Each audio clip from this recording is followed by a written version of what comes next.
how big should those chunks actually be? And this brings us to cycle time targets, also sometimes referred to as service level expectations or SLEs. Now, I want to stress that when you're talking about your cycle time targets, when you're talking about your SLEs, it is not a guarantee that your work is going to be done inside of that time. This is not a service level commitment or a service level agreement. What it is it's a statement of how certain you are that the team can deliver something in a certain period of time. So it's a combination of duration, so how long do you think it's going to take on average to deliver a piece of work, and what's your percent confidence that it will be done in that amount of time. So what should your SLE actually be? What should that cycle time target be for your teams? And thinking a little bit more practically, how big should the chunks of features be that you and your team try to deliver? And the answer, like so many things in consulting and training, is it depends.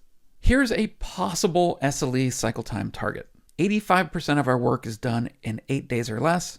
50% of our work is done in 5 days or less. So it's a statement about certainty, 85% certain, and duration, 8 days or less. And that starts to talk about how long the cycle time value is for most of the work that goes through your system. So thinking about that 85% of our work is done in 8 days or less, that starts to imply that your chunk size is probably something less than 8 days, which is another way of saying that the team probably shouldn't work on something that it thinks is bigger than 8 days. Also in there, that says that 15% of your items that you work on are going to escape that SLE.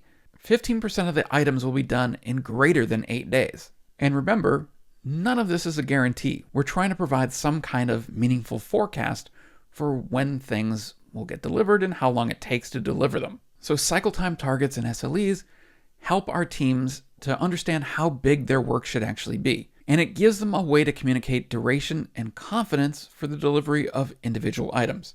It also gives the team an idea about when they should push back on an item. Somebody wants them to work on something and they talk about it and they ask that question, is this bigger than our 85% SLE? And if the answer is yes, they probably want to do something about it. They want to break it down or something.